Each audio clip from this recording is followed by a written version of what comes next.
Thanks, Steve. First thing, I'd just like to express our condolences to the Pirro family. Grace Pirro passed away this weekend, so certainly our thoughts are with the entire Pirro family right now. Eddie's just been fantastic working with our program, all the programs here, and certainly Whitey's history, just the family's history with the Iowa programs is very, very special, so we're all thinking about them right now.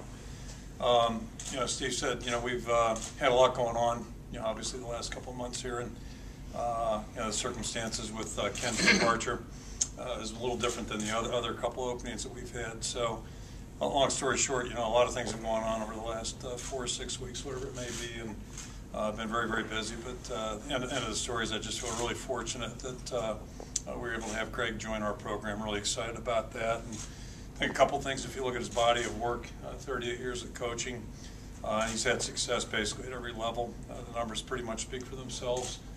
If you look at his most recent stop at Texas, the yardage, the points they scored, and I think most importantly are the wins. Winner of the Broyles Award, but also has a great foundation of high school coaching. He's had success at every stop that he's made along the way. And I think, one thing that really caught my eye was just what happened at Georgia. He went to Georgia back in the 90s, coached a young guy named Eric Zier that I had the good fortune of being with a little bit in Cleveland and Baltimore, tremendous player. And the year after Eric graduated, if you look in the bio, they had to get Hines Ward ready for a bowl game, and I think he set a Georgia passing record. Pretty exceptional story there. So, Greg's resume is really impressive, but I think beyond that, the most important thing to me is the kind of person he is, and the things that I've heard about Greg as a person. That's first and foremost. Always has been when we're adding people to our team, and what do they bring to our program? And that's question number one. The thing I kept hearing, I think, was just the kind of person that Greg is, the quality human being that he is, his family, how important that is to him. He's got a son and daughter, and a wife back in Texas who's going to be buying a winter coat here pretty soon. That'll be interesting. It's very clear to me that Greg's a very team-oriented person, and I think that's extremely critical for anybody that's in a leadership role, as Greg will be. So that's first and foremost. Secondly, an outstanding teacher. That came across from everybody I visited with, just the kind of teacher he is. And I think equally as important, or a big part of teaching, is being flexible in your thinking.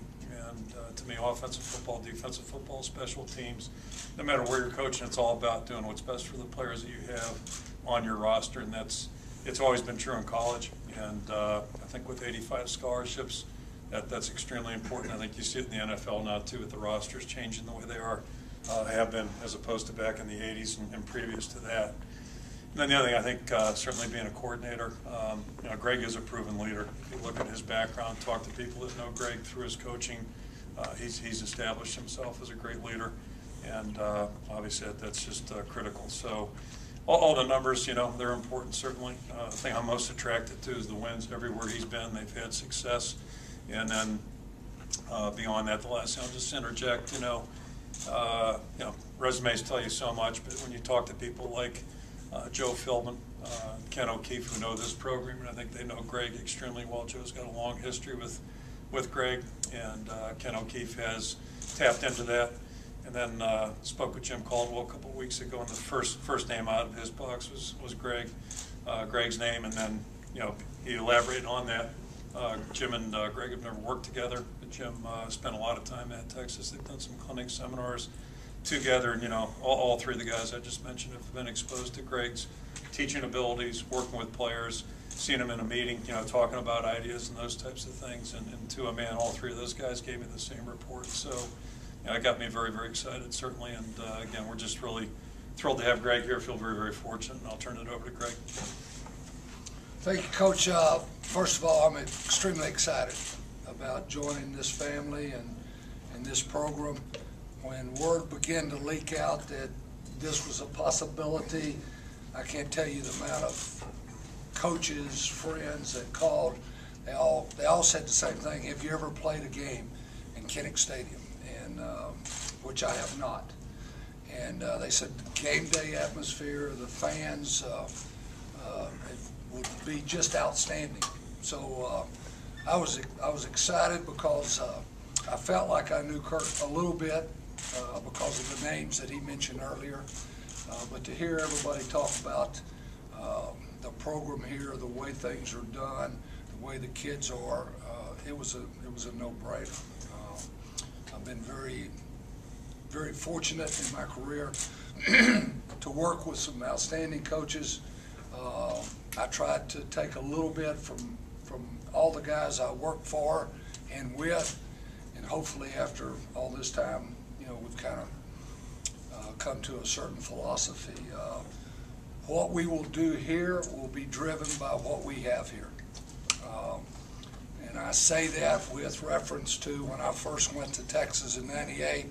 Ricky Williams is there. You're stupid if you don't get in the eye and make sure Ricky is the lead dog. When he left, Major Applewhite, Chris Sims, we still were basically a run-oriented with a good balance of pass. When Vince Young came along, I had never been a part of the zone read, didn't know anything about it, but we knew once he became our quarterback, we needed to do some things to take advantage of his feet. So that's where that happened. Colt took over after that, one of the most accurate quarterbacks in the history of the game of college football. We kind of put a bunch of eggs in his basket. What we're going to do here is not the Texas offense, it's the Iowa offense. So we've been meeting from dark to dark, trying to decide what that's going to be. This spring you'll see a foundation laid. We're not interested. We don't play somebody the last day of spring. We want a good foundation. We'll build off that once we identify, where exactly the strengths are about this football team. We want to remain physical. We want to continue to be able to run the football.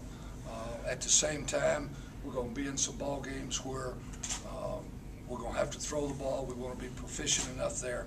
Our definition of balance is being able to win the game either way.